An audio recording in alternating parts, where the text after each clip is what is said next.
Hi friends, అందరూ ఎలా ఉన్నారు? ఈరోజైతే మనం బెంగళూరులో ఉన్న ఇందిరానగర్లో బెంగళూరు తిండేకి అయితే వచ్చేసాము. మీరు ఎప్పటి నుంచి అడుగుతున్నారు కర్ణాటక స్టైల్ దోశ చూపించమని, అందుకే మనం కర్ణాటక అయితే వచ్చేసాము. ఇప్పుడైతే మనం బటర్ ప్లెయిన్ దోశ ఒకటి, బటర్ మసాలా దోశ ఒకటి చెప్పాము. అలాగే 2 వాటర్ బాటిల్ కూడా తీసుకున్నాము. ఇక్కడ బటర్ దోశ కనుక మనం చెప్తే ఓన్లీ బటర్ వేస్తారు, వితౌట్ ఆయిల్ ఆర్ గీ కాకుండా జస్ట్ బటర్ వేసి కాల్చి మనకి ఇస్తారు. టేస్ట్ అయితే అదరగొడుతుంది. అంతకుముందు కూడా ఒకసారి తిన్నాను. ఇక్కడ బటర్ ప్లెయిన్ దోశ ప్రైస్ వచ్చి 60 రూపీస్, బటర్ మసాలా దోశ ఏమో 70 రూపీస్. మీకు ఇష్టమైన దోశ ఏంటో కింద కామెంట్ చేయండి. అలాగే మీరు బెంగళూరులో ఏమన్నా ఈ టైప్ ఏమన్నా ఫుడ్ కావాలంటే అది రివ్యూ చేస్తాను, కింద కామెంట్ చేయండి. బెంగళూరులో ఫేమస్ ఫుడ్స్ ఏమన్నా ఉంటే కింద కామెంట్ చేయండి, వాటి మీద రివ్యూ చేస్తాను.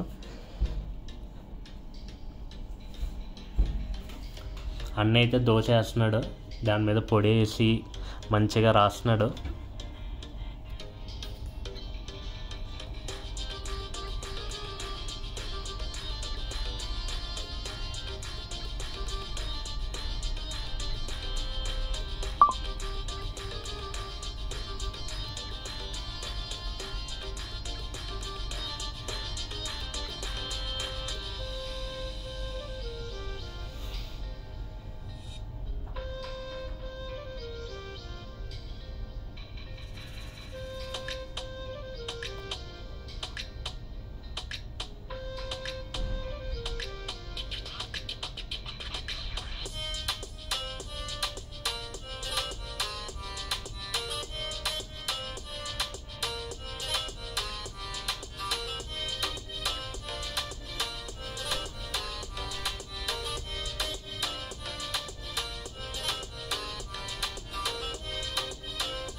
దోశ అయితే మనకు వచ్చేసినాయి. మనకైతే పుదీనా చట్నీ అండ్ సాంబార్ అయితే ఇచ్చారు. ఇక్కడ ఈ టైప్ చట్నీస్ ఎక్కువ ఫేమస్. టేస్ట్ మట్టికి అదరగొట్టేస్తుంది అసలు. స్మెల్ కానీ చాలా బాగుంది. ఫుల్ బటర్ స్మెల్ వస్తుంది దోశ అయితే. మా బావనే ఎలా ఉందో రివ్యూ అడుగుదాం. బావ, దోశ ఎలా ఉందో చెప్పు, టేస్ట్ ఎలా ఉందో టేస్ట్ చేసి చెప్పు. సూపరా? తినకుండానే ఎలా చెప్తున్నావు బావ, తిని చెప్పు.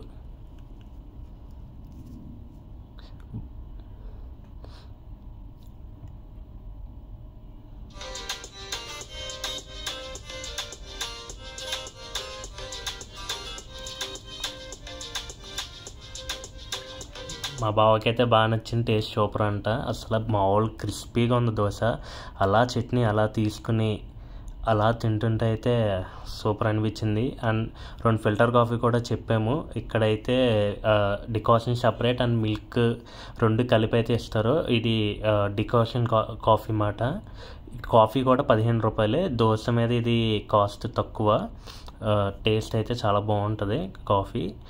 మనకి పంచదార ఆల్రెడీ మిల్క్లో కలిపేసి కింద హీటింగ్ సిస్టమ్ ఉంటుంది, ఎప్పుడు వేడిగా ఉంటుంది మిల్క్. జస్ట్ మనకి డికాషన్లో జస్ట్ అలా పాలు పోసి మనకి ఇచ్చేస్తారు. దాన్ని మిక్స్ కూడా చేయక్కర్లేదు, ఆటోమేటిక్గా కలిసిపోతుంది. కాఫీ స్మెల్ భలే వస్తుంది, మంచి స్ట్రాంగ్గా ఉంటుంది coffee, filter coffee. Bye friends, subscribe చేసుకోండి.